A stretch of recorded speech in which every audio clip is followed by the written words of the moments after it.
What's up, y'all? So in this video, I wanted to briefly discuss a news article I just saw. It happened over in North Carolina. Randy Stewart, who I don't know, and I don't know, I know he's a locksmith just from the news article, but apparently he was killed in Oak Island, North Carolina. He services, I'll put his van picture up here. I've tried finding a picture. The only picture I could find was a little bitty icon of him responding to somebody on Yelp. Other than that, there's no like Facebook profile, no pictures of him. His business seems to be, just really a locksmith that is out there, an older guy who doesn't want to get involved with the internet and all that. And so there's very little information out there. And probably the only people who would, have a good understanding of this guy would be those people in his service area, because he has been a locksmith since 1982. And from what I read, going through news articles and Facebook comments, he had a daughter, he had a dad that was a locksmith. So they've been locksmiths in the area apparently for a really long time. And yesterday or the day before, apparently he got called to some dude's house to unlock the door and ended up getting killed, shot by this guy. The news reports are saying that he held a knife, that the guy, the suspect who got arrested and is being charged with second-degree murder, saying that he held a knife to his throat, but there was Navy SEALs in the house. There's a few comments that I've filtered through that seem to point out that the guy, the suspect, had some type of mental issue or something like that. I don't know if any of that's true. I'm sure the investigators have to do their work before anything else comes out. However, it seems to me like there might have been a disagreement with money. It's possible this guy and Randy's wife and two dogs were in the truck. So basically they were supposedly going fishing. And I can't even fathom that. I've got two dogs and a wife, obviously. Y'all know Kim, and she has ridden with me on calls. Not so much with the dogs, but apparently, from what it sounds like, just from reading the article and watching little bits of news and reading comments, is he was called to unlock the house for this guy. This guy called him, and then something ended up happening, and this guy killed him, which I'm always going to side with the locksmith here. If the locksmith, for some reason, pulled a knife out, it was probably him trying to defend himself from this idiot doing what he did. Nobody knows what happened. I feel really bad about it. Like I said, I don't know this guy, and I'm not posting this video for clicks or anything like that. I really want this video to be, to be just from another locksmith that has been around. He's since 82. I mean, that's longer than I've been a locksmith. So really what this boils down to is me just wanting to say I'm sorry to the family, for one thing, the wife and the dogs and kids, if he had a daughter or whatever, or kids. That's just terrible that would happen. But it's also another reason for me doing this video is to remind y'all and remind myself that anything can happen at any time.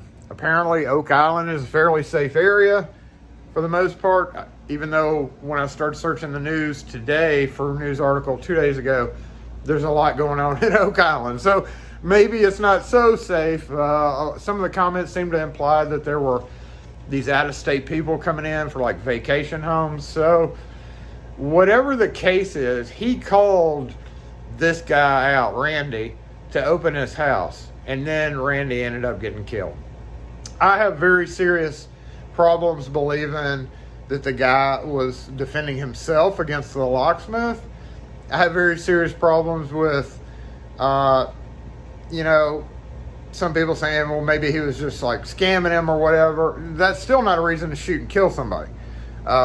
And I've dealt very seriously from what I've seen. I looked up Google reviews on him and everything. I've never even been to this area, so I don't know anything about it. And again, I'm not posting this video for anything other than just to remind y'all that there are some whack people out there.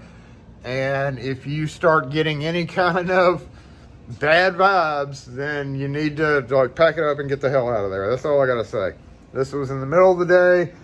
They were going fishing. I'm sure the phone rang when he was headed out, and he was like, well, honey, it's, you know, we can go to the beach afterward. Let me go unlock this guy's house.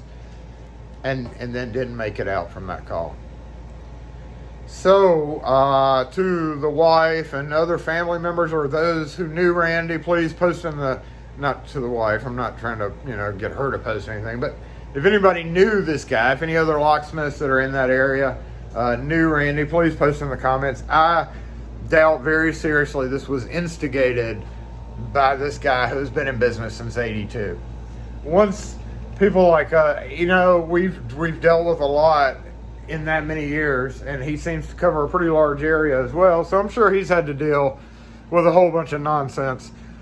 And by this time, or by that much time in the locksmith business, you're not gonna be starting shit for no reason. I mean, I hate that happen. It's just something that y'all need to watch out for whenever you go. Even if you're not a locksmith, if you're any type of service provider and you have to go to people's houses that you don't know, always trust your gut. You know, if something feels wrong, then just get the hell out of there. It's not worth whatever money would have been incurred from or lost from that service call. Certainly not worth his life. So anyway, to the family or anybody who knew Randy, I as a locksmith extend my condolences. I really hate that happen. I really hate to see any locksmith or any service provider get killed on a job by some person. We don't know what happened. I'm sure I'm going to kind of keep track of the cases that goes as much as I can, but like I said, right now it's just barely a national blip on local news, and some other news stations have picked it up, but it's kind of rough thinking that he would spend all his life being a locksmith and all he gets is just a blip on the news. You know, hopefully they will kind of honor him in some way or another in the town that he provides service to. But long story short is Randy, working as a locksmith since '82, has undoubtedly run across many things.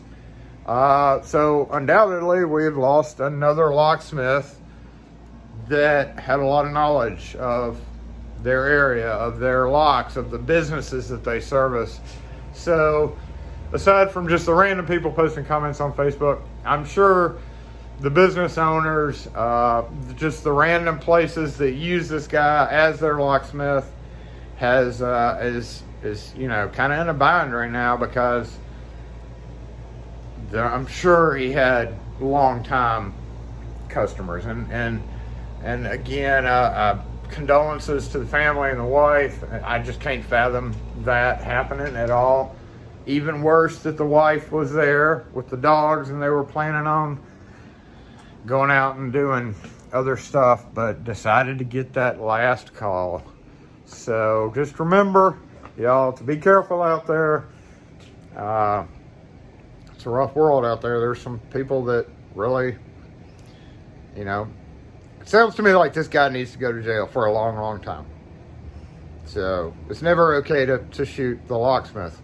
It's my opinion, but I'm a locksmith. So anyway, y'all just give a RIP, you know, give your condolences.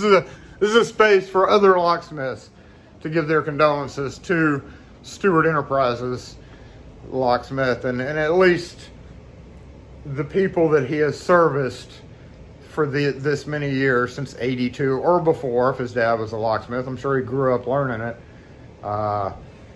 My condolences that y'all have lost apparently a pretty good locksmith. You don't stay in business that long if you're not a pretty good locksmith. So hopefully this guy will serve justice for doing what he did. And lastly, again, just be careful, y'all. That's bad. Just be careful. Catch y'all next video.